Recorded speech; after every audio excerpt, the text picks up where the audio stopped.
Hello everybody, welcome back for another video. Hope you're all doing well and that you're all having an incredible day. To start things off, why Bitcoin, a perceived safe haven asset, did not rally in the face of a global macroeconomic crisis.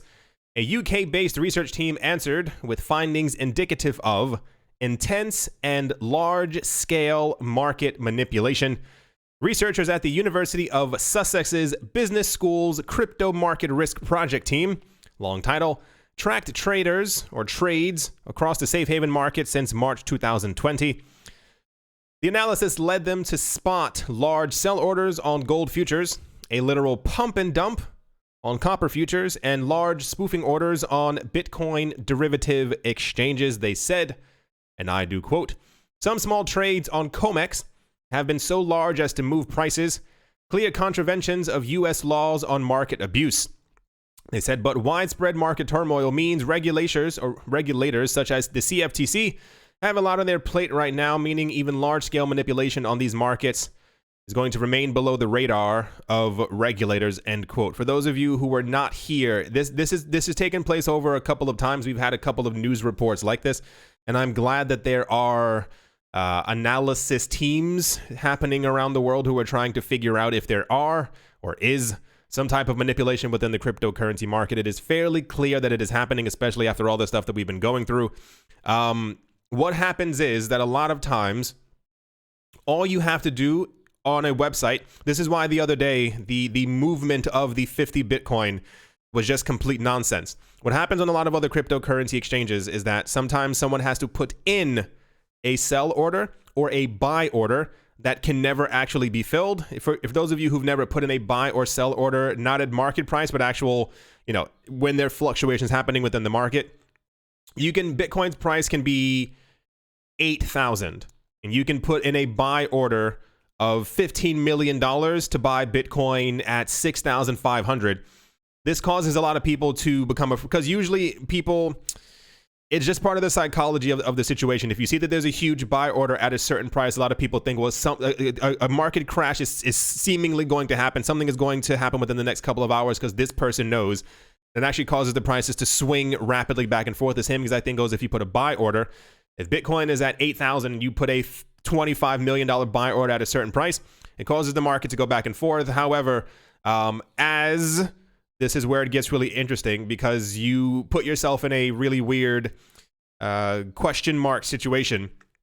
While we do not extensively need regulation within the cryptocurrency space, do we then just continue to allow things like this to happen? Especially when cryptocurrency exchanges themselves aren't going to step in. You can kind of do whatever you want in a cryptocurrency exchange. There's no real buy, sell, trade order back and forth. And a lot of times when these spoofing situations are happening or people are just putting in falsified orders that are large enough to be able to move prices, how do you stop them? How do you tell them, no, you can't do with your money as you so choose? That is the conundrum. Here's a chart right here for gold futures. Also looks very similar to the time that we had a couple of weeks ago where Bitcoin's price was also trailing up and at a certain point just completely slammed down. You have to wonder why these moments happen. It's clear that behind the scenes, someone's trying to crash the price to be able to get in as low as possible, especially below the trend line, to be able to buy. It's obviously just manipulation. Everybody wants to make as much money as possible. The problem is that if you happen to have a couple million, you can swing the market in whichever direction you want, and you are usually the only one to heavily profit from it. It says, but in the case of Bitcoin, the actual market manipulation took place outside of U.S. jurisdiction. Carol Alexander, professor of finance at the University of Sussex's Business School, said Seychelles-based crypto derivatives exchange BitMEX allowed its bots, their robots, to drive the price of Bitcoin down from 8,000 to below 4,000 US dollars. She said, as the S&P 500 crashed in March 2020, gold had its worst week in 8 years when it should have been the best because of the massive shorts on the COMEX gold futures. Bitcoin has also been driven down by some pretty obvious manipulation bots on the unregulated crypto derivatives exchange, especially on BitMEX. BitMEX has been in the news my perception of the situation far too many times over the last couple of weeks. Every time that we've heard about BitMEX, it's either about manipulation, their exchange shutting down. They were the reason. So allegedly we had the news that their website was the reason for the drop down in price in March. Once again, reverting back in time to when we first saw that the traditional global markets were not doing very well. While I myself am not in gold, it did seem a little weird that gold didn't immediately skyrocket, and it took like a couple of weeks later. I assume the demand was just kind of too high for anything to really have taken place. Same exact thing goes for Bitcoin. I have seen people arguing and discussing in the comment section if it was actually 19 that was the cause for Bitcoin to slam down in price. I will tell you right now, it may have had a 5% influence on the price of Bitcoin, but there's no way that Bitcoin went from 9,000 to 3,500 based off of simple fears. And even more so, this is why I love news like this, because we get actual numbers and indications as to exactly what was happening on different cryptocurrency exchanges. But the amount of times that the word BitMEX has popped up when it comes to Bitcoin manipulation is far too high. We don't hear about manipulation news on Binance. We don't hear about it on Coinbase. We don't hear about it on Gemini Twins. And you know, the last two I do not care for. So the fact that I'm even slightly stepping up for them is definitely something. The point is, once again, I reiterate, we are in a market. I thought about this yesterday, and it's going to, I guess, make a bit more sense for all of you. We are once again in a market. There was an article that popped up a couple of days ago. I'm pretty sure you can find it somewhere on the internet. It's believed that Jeff Bezos will be the world's first trillionaire. That is with a T. Within the next couple of years. Because if you you wanna feel crazy right now, Google how much does Jeff Bezos make a day. It's something astronomically, like it's some type of number that I'm pretty sure he could end world hunger after like a week. I kid you not. He is believed that he's going to be the world's first trillionaire. When you have a situation where, once again, you have an asset that is currently around $8,900 talking about Bitcoin, and there's beliefs that it could go to 150,000, 200,000, 250,000. People are going to be as vicious as humanly possible to make sure that they can possibly get as many gains as possible. Once again, watch out for any scams that might be out there. It's a very vicious market, and this is why, I don't know, I also find it fascinating that when you talk about regulators talking about the manipulation within the cryptocurrency market and how they're here to protect people from manipulation, it feels like we would have had some type of any type of rules around crypto trading, especially heavy trades. Like, you know, normal trades, 2, 3, 4, 5,000, air quotes, normal trades, are one thing. But when you have people putting in buy or sell orders for 25 million, which is clear manipulation on one person's part, if not a group of patrons sitting in a room who are trying to manipulate the market, that's clearly, or question mark, should it actually be illegal if we are in a free market and we are in the cryptocurrency space where decentralization is supposed to be key? What do you do about it then? However, the point to be made is it's clear that the market is being manipulated in more ways than one. Here's the actual, for those of you who've never seen this as well, I used to always find this particularly interesting. If you've never seen gold's prices between 2008 and 2009, around the time the entire world economy was slamming into the ground, gold's price was also falling. And I remember looking at this and I was like, that doesn't really make a lot of sense, because you would assume, as everyone believed, that gold should be a safe haven asset. The price went from $972 to around $730 or something like that, which is also clear levels of manipulation. For those of you who also have not seen over the last couple of weeks, the last couple of days, nor are not looking at the screen, it says U.S. unemployment rate could rise to above 25%. So what's happening right now is, we all know what's happening with 19, but the entire world's economy is slowly falling to a crumble. Many things have reopened, are slowly reopening, what have you, so on and so forth. But when we talk about the actual movement of money, this is slowing down. When we talk about the unemployment rates around the world, this is also rising. When we talk about the potential of us going into or being in a depression, the movement of us, we're rapidly rolling towards it as more time goes on. This one says 2.4 million Americans filed jobless claims last week, bringing the 9-week total to 38.6 million. Once again, these are people who are actually eligible for the actual unemployment benefits.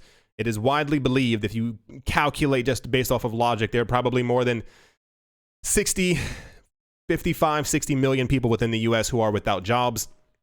And when you talk about the unemployment rate rising above 25%, it's 1 in 4 people. That's absolutely unprecedented. Like, we are in a situation that we've never ever seen before. It's clear that there's a huge amount of demand, especially as world economies have been crumbling the last year, even before any of this started taking place. All the other countries who are actually going through hyperinflation, other people who are being, not even talking about the people who have lost their jobs over the last 9-10 weeks. It's more about the people who can't access their money at all, who are told by the banks, no, you can't take your money out, whose money's being taken away from them by the actual banks. They've all been buying up Bitcoin around the same exact time. I cover a lot of this stuff. People were asking what my second or newer channel was about. It has to do with everything finance. So this channel will remain crypto focused, as this is a cryptocurrency channel. The other one talks nearly exclusively about everything that has to do with money and everything that's been happening the last couple of months. It's fascinating to watch it unfold, but it's more fascinating to see this same manipulation, the same price movement over the exact same time as well, because it's relatively clear that Bitcoin and gold should and would be a lot higher. However, everyone has their motives for what they do. On top of that as well, if you even just Google the words June eviction, the first thing, so for those of you who don't know what's taking place in a lot of places around the world right now, is people are being told you will not lose your homes due to what is happening because of 19. However, around the world, a lot of that is ending in about 5 or 6 days, and we are going to see a huge domino effect that is going to completely topple more than anything we could have imagined. A lot of people have not been able to pay their rents in the last 3 to 4 months. They can't pay the actual people, the owners who also have mortgages. The mortgage owners can't then pay the banks. And this is really weird domino effect. And this is before people have been kicked out of their homes. I can't read most of this stuff because of, the point is, if you're looking at the screen, you'll get the idea very, very quick. Things are bad. They're going to get worse. And the idea that the stock market would be going up, which is also completely ridiculous right now. When you get major institutions and the people who control money around the world, the IMF, the World Bank, telling everyone it is relatively clear that not only are we in a strong recession, but we're edging towards a depression, and then the stock market goes up. Remember last week when the stock market went up off of the job loss numbers, we found out that 30 million people didn't have a job and the stock market went up. Heavy amounts of manipulation. Markets cannot be manipulated forever. That's just how it goes, but it's more of a question of how long will this go on? Because while it's easy to manipulate the US dollar or manipulate stocks and bonds, Bitcoin does actually have a finite amount. So anyway, that's that news. And without further ado, let's move on. Next up, Binance CEO Changpeng Zhao has said that data shows long-term crypto holders outperform short-term traders. In a series of tweets published on the 24th of May, Changpeng Zhao pointed out the irony of investors believing they got into crypto too late relative to the market, including himself. According to the exchange's CEO, traders 5 years from now will likely be expressing a similar sentiment. He said, "Everyone I have met that got into crypto thinks they got in too late. No exceptions, myself included, until 5 years later. I expect the same will be true in 2025. We are still early in the game, not financial advice, and don't trade if you're not a trader, #hodl." This happens to everyone. I've seen people in the comment section telling me before, indicating, oh, I wish I had gotten into the market in 2015. I wish I had gotten in beginning of 2017. I wish I had gotten in 2011. We all have this sentiment. I got in relatively early, But I also sit there sometimes and think I wish I had gotten into Bitcoin when it was 10 cents or when it was 1 cent. It's just how the human mind works. We always go back in time as opposed to realizing that we are lucky in this one moment. Yeah, and I've mentioned that before on the channel as well. Like, you are lucky being here right now, because it'd be a lot better. Like, imagine if you just got in 5 years. Like, imagine getting into the market if Bitcoin is $250,000 per coin. You would sit there going, oh, $8,000, and people weren't buying. I'd be buying up so much at 8,000. It's just the psychology of the market. He continued explaining that he was initially envious of crypto investors who had been in the market since 2010 or 2011, despite being an early adopter himself. In response to a tweet asking whether holding is good financial advice, the CEO revealed that data shows that long-term crypto investors outperform traders. Changpeng Tao commented on the difficulty of holding assets for a long period of time, which he called passive, relative to the more active position of trading. While you, and this is another, can you call it a honey trap, a bear trap? It's some type of a trap. There are tons of people on YouTube who make videos showing you how to be a good trader, how to be a fast trader, how to make so many trades. And I've seen the videos as well. I make 14 million a year trading, and I live in my so-and-so, and I have a Maserati and all this other stuff. Trading is not difficult. And the reason when you hear about these 2 or 3 or 4 or 5 people is because they probably have some type of an algorithm, or they've just also gotten potentially extremely lucky or had a huge amount of money to be able to work with to get the actual 1% swings within the market. There are a lot of people who start trading who lose everything. We've had that news before, where people take the leverage trades and they do a 10x, sometimes 100x, and they end up losing millions of dollars in one fell swoop, or losing all their Bitcoin. That's happened to a lot of people. People think for some reason that trading is this super simple. I mean, there are ways to make it easier. The point is, many traders put their money into the market, lose a whole bunch of stuff because they have no idea what they're doing. And then I've also seen a lot of people lose entire Bitcoin. So holding is totally fine, not financial advice. But I mean, if you can't trade, don't trade. At least you're in the market, because you could not be in the market. You could be buying something else, and then you realize 5 years later, oh, could have made a lot of money. Anyway, yeah, let's move on. And oh my gosh, this news was everywhere news. CoinDCX, India's largest cryptocurrency exchange, announced that it had raised $2.5 million from investors including Polychain Capital and Coinbase Ventures, the investment arm of crypto exchange Coinbase. The investment comes shortly after the exchange's Series A funding round in March, in which CoinCDX secured $3 million from Bain Capital, Polychain, and HDR Group, the operator of BitMEX, once again in the news.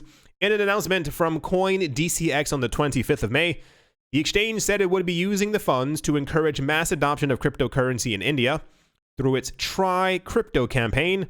CoinDCX stated its goal was to have 50 million crypto users in. That's a lot of people. It is, for those of you who need numbers, it's believed that worldwide, there are between 50 to 60 million people into Bitcoin.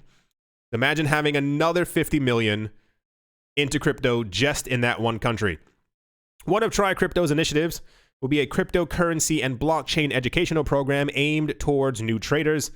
Sumit Gupta, co-founder and CEO of CoinDCX, said the industry in India was garnering more attention from global corporations like Coinbase and Polychain. This recent investment, coupled with a $3 million secured in March, would provide a shot of confidence in our roadmap towards bringing the crypto asset to a largely untapped Indian market.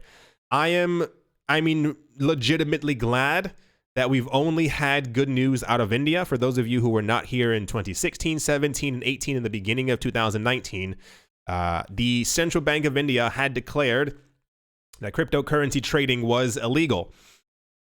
Many cryptocurrency exchanges closed down. Tons of businesses were lost.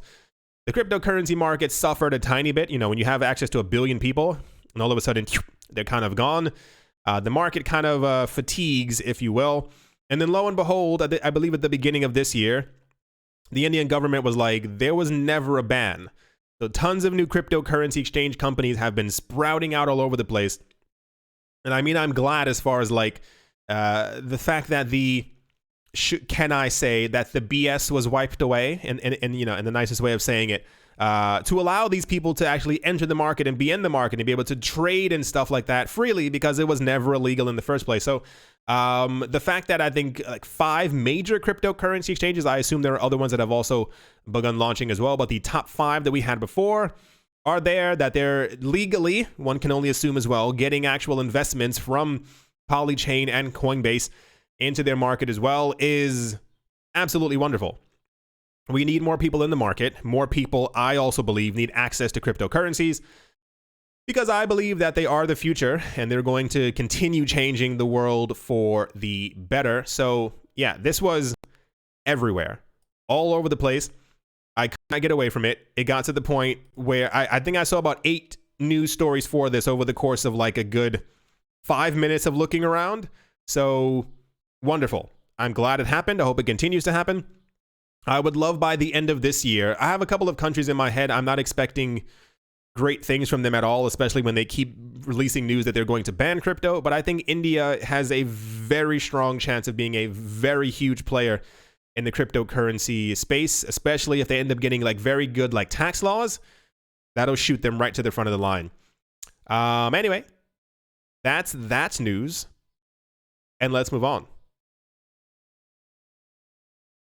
This was also kind of all over the place. I guess it's major news. It should have been logic, but why not? It says, when you think of the Winklevoss, Tyler Winklevoss and Cameron Winklevoss, one of 2 things likely springs to the front of your mind. It says they helped create Facebook, or they're Bitcoin billionaires. I actually think of them as the Gemini twins, or like the guys who were rowing. I actually forgot about Facebook. It says, after settling with Facebook's Mark Zuckerberg for $20 million and 1.2 million 1.2 million Facebook shares. Jeez Louise. They put a substantial amount of their wealth into Bitcoin, having found out about the cryptocurrency earlier. By 2013, they reported having approximately 1% of all Bitcoin in circulation at the time, which would be about 0.6 to 0.7% of all coins in circulation today. Some say the twins own 120,000 coins, worth over just $1 billion at the time of writing. Now, that was they said that they owned, I believe, 120,000 coins in 2013. That was 7 years ago. These 2 are some of the largest advocates in the entire world for Bitcoin. It's probably logical that they've at least bought 1 coin since then. And it's probably more logical that they have at least 200,000 plus Bitcoin. But according to a new interview, the Winklevoss, who both run the Gemini exchange, are Ethereum whales too. Wow, I would have never guessed that. Tyler and Cameron Winklevoss have online personalities largely centered around promoting Bitcoin, with multiple of their tweets recently going crypto viral. But apparently they hold a large stake in Ethereum as well.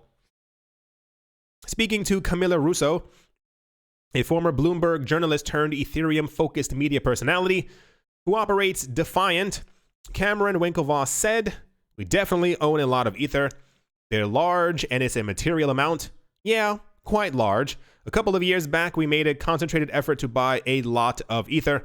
The exact size of their investment was not disclosed, but Cameron added that their Ethereum holdings are in the same galaxy as their Bitcoin holdings, which means they either own approximately $1 billion worth of Ether, or they own around 1% of all Ether, which would be around a $230 million stash. So the news that we had before, what was that other guy? Micah Dukadum, Mike Man, whatever his name was. He got into Ether when it was around $1. Ethereum was $8 until 2017, and before that, it was $5, $4, $3, $1, 50 cents. I think the lowest Ethereum ever was like 47 cents or something ridiculous like that. The Gemini twins probably own several 100,000 Ether. I mean, it's just, sure, why not? I think news like this is or becomes popular because people always wonder, for at least for me on my side, it's like how much is actually not circulating. It is probably relatively clear the Gemini twins are not going to sell their Bitcoin anytime soon. Same exact thing with their Ether. That's what I was also mentioning before, as far as like the reason Not saying it's okay, but the reason why we have market manipulation. Like, imagine the difference between imagine having a tenth of a Bitcoin, and Bitcoin goes up to 1 million, how much money you have. Imagine you have an entire Bitcoin. Bitcoin goes up to 1 million, how much you have. Imagine having 120,000 Bitcoin. The stakes are very high for being the richest person on the planet. So yeah, I always find stuff like that very fascinating as far as like who owns the most. But it's kind of the same exact way that I mentioned before. The rich have made sure that they are rich and stay rich, and it's same holds true for this new industry. If there's the possibility of becoming a multi-billionaire in this market, people are going to take it. If there's the possibility of becoming a trillionaire over the next 10 to 15 years, people are definitely going to take that bet and try and move the market around as much as they can. It's kind of how it goes. Anyway, the news being that the Gemini twins hold a lot of Bitcoin and Ether. Is anyone surprised? None of you should be. And I also would wonder what else they hold. I feel like they don't hold any XRP, simply because it's probably something that they bet against and didn't get into it like extremely early enough, so it means nothing to them. I want to say they probably hold Litecoin, but I could see them also selling off a huge amount of Litecoin as well. I wonder if they know. Okay, I was gonna say I wonder if they still have their Bcash and their BSV. Who knows? It's probably just Anyway, that's that news, and let's move on. And to finish things off, this was also everywhere. Ripple's Xumm, that is XUU or XUMM, which makes it even more ridiculous. Ripple's Xumm banking app that will be soon available for mass adoption is more than an ordinary digital asset wallet, as it offers a wide array of functionalities both to retailers and developers. In its pace to widen and strengthen XRP utility, Ripple Labs announced that its Xumm banking app will soon be ready for mass adoption. After releasing the XRP's first quarter report, Ripple announced that it will be significantly cutting its periodic XRP sales. We know that already. According to data from CoinMarketCap, XRP is the fourth. That's not important. XRP adoption will significantly be bolstered by increased in ODL customers, whereby more customers from the euro to US dollar corridor are moving towards implementing it. This was confirmed by David Schwartz. Wonderful. Xumm app was built by Vitsa Vind, a major developer in the XRP community, together with Ali Mohammed. I feel like he would be more popular if his name would just flipped around. Anyway, Ali Mohammed 100. What? And Tristan Van de Kamp. The app is more than an ordinary digital asset wallet, as it offers a wide array of functionalities both to retailers and developers. After its official launch, Xumm will provide users with the ability to store their XRP ledger private keys in a secure place. Account creation in the new Ripple banking app will take the users more time and concentration than opening a normal wallet account for security purposes. I don't know what that sentence meant. The point is, this was also all over the place. Apparently, Ripple is releasing a new app. And the way that I saw it touted, and especially what we just read on other websites, was it's like a banking app that you can use to send money. So you can send crypto back and forth, obviously. But the way that it was written was that there would be some type of a banking integration at some point. So you'd be able to send money to banks through Xumm as well. I assume we'll get more news as time goes on. Is there like a release date for this? No, but I guess it's coming out relative. I assume it's coming out this year is what you could say, because this news was kind of all over the place. Cool. Wonderful. This is something I would expect of Ripple, as first of all, I think every other coin has their own like dedicated app. XRP will now have one as well. If there is going to be some type of like a banking integration, or if this is going to be integrated into SBI something, or that would obviously be wonderful as well. All over the place. All over the place. We'll see how it works out, because I think this is their first like dedicated app. Hope it works out well. As always, a very special thank you to my Patreon supporters. Professor Wally from Gunbot University, Oscar Maldonado, Utopia 569, Yasha Harari, Moonman High, XRP, The Pothead, Joshua Vineyard, Martin Stoyer, Chongololo, Tsongololo, Nostromo, John Sarson, The Animal Reader, A Bibliophobia, Todd Mullis, Adam Graysick, Mohameroni, Master Ventures in Thailand, Jared Schneider, Wise Night Owl, Crypto Joe, 242 to the World, missed that one, Bankroll Network, Adobo, Crypto Artist, Coldy 3D, Nicholas, One Earth, One Peace, One Love, Damien, Set, Suna, Nick, Kanaya, Richie Rich III, Vlad the Impaler, Paxis, Nick Mangialavori, Anthony Charles, Jim Gardner, Jeremy Fox, Minting Coins, Miller Hitch Test Every Day, and Cal Skips Leg Day.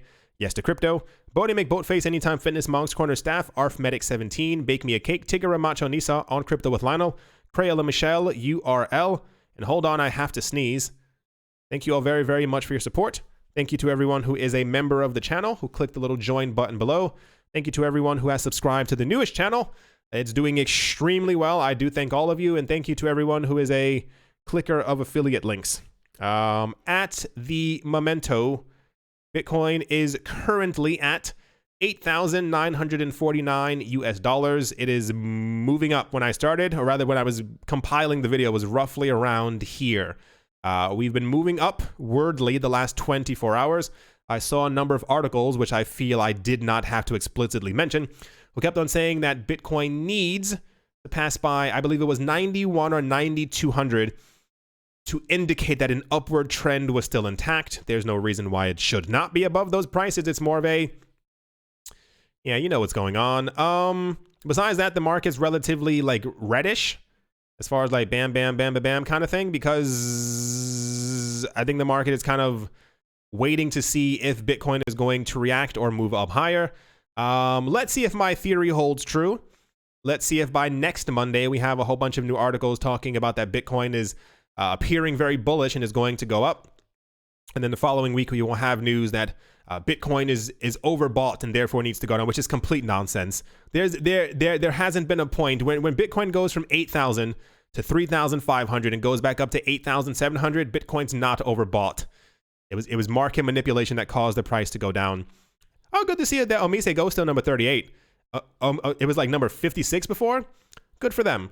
I do hope you all enjoyed. I do hope that you all are having a great day, a great morning, a great afternoon, a great evening, wherever you are, wherever you might be on this crazy planet. I do hope it's absolutely fantastic. It kind of, I mean, once again, this is why I make sure to mention before, just so that reality is always there for everybody.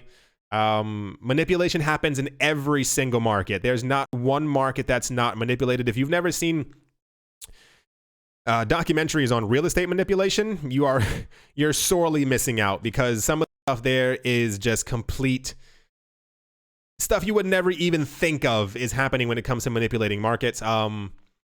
It's just how money works. It's not great, but it's how everything is. Thank you all once again for watching and or listening. And I will most certainly be talking to you all soon. See you.